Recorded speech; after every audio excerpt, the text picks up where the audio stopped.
What if I told you that the only thing standing between you and the life you dream of is not your lack of talent, not your past, and not even your circumstances, but a silent force called fear? Fear that makes you hesitate when you should act. Fear that convinces you you're not good enough. Fear that disguises itself as shyness, as quietness, as politeness, but slowly eats away your chances in life. This is the story of a young man who almost lost everything because of that fear until one unexpected encounter gave him the strength to break free. In a bustling town, there lived a hard-working merchant who made a living selling salt. He had 2 sons. His younger son was bold, social, and sharp, often praised by villagers for his charm. But his elder son, quiet, hesitant, and painfully shy. He avoided eye contact, rarely spoke up, and when he did, his voice trembled. People thought he was slow or even foolish. They mocked him. Some even exploited his kindness. But he never defended himself.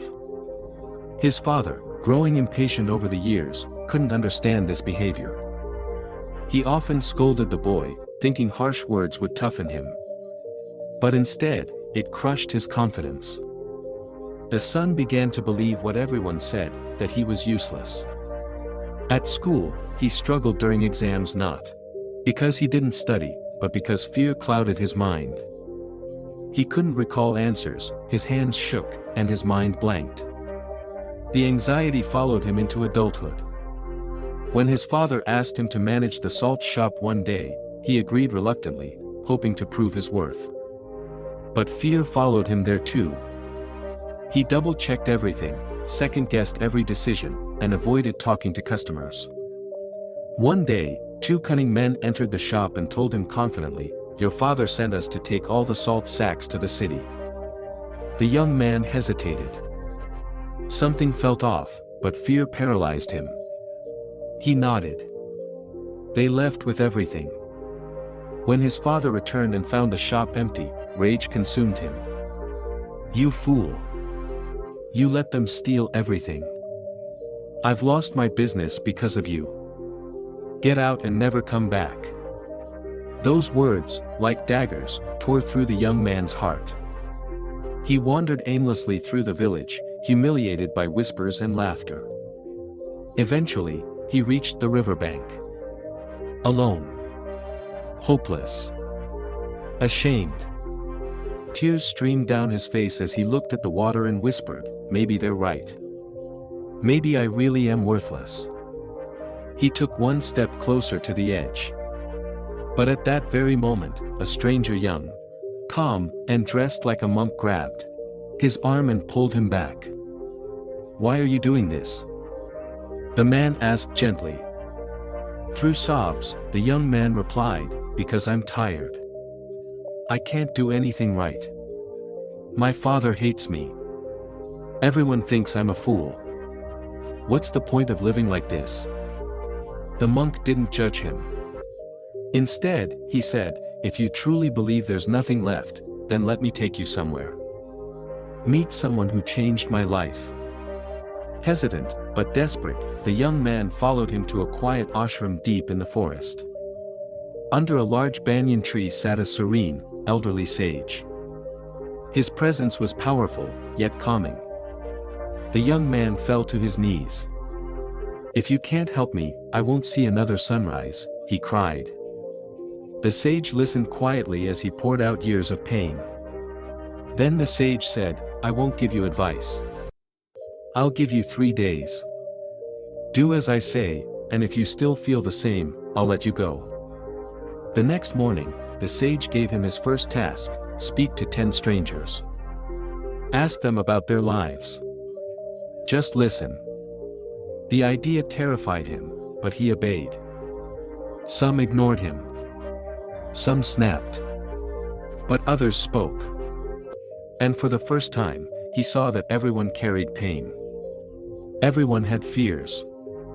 He wasn't alone. That night, he returned with notes from 10 people and a flicker of pride in his chest. On day 2, the sage said, "Go teach 10 children about water." The man panicked. "I'm not educated," he said. "I can't teach."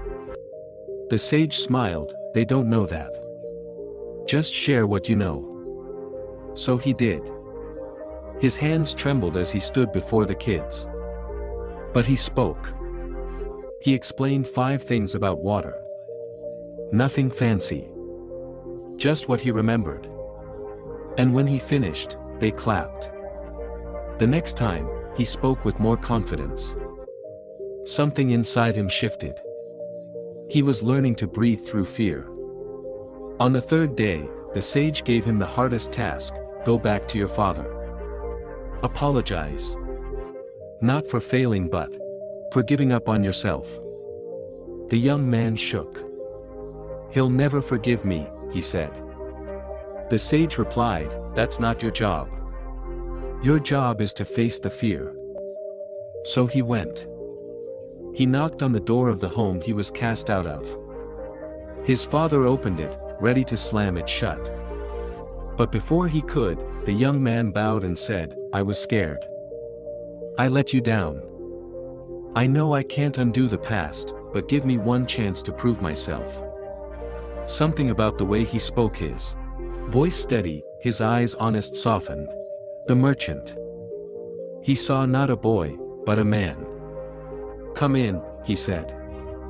"Let's start again." That evening, the young man returned to the ashram.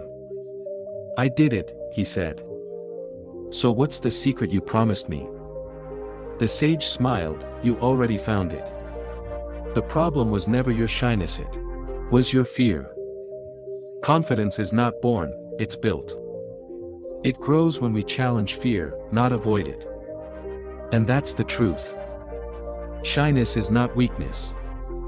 It's just fear in disguise. And fear, left unchecked, will shrink your life until there's nothing left but regret." The young man went on to become a successful businessman. Not because he suddenly became bold, but because he chose to act even when fear whispered no. He built confidence the way it's always built, by doing hard things, over and over, until they're no longer hard. Let me ask you something.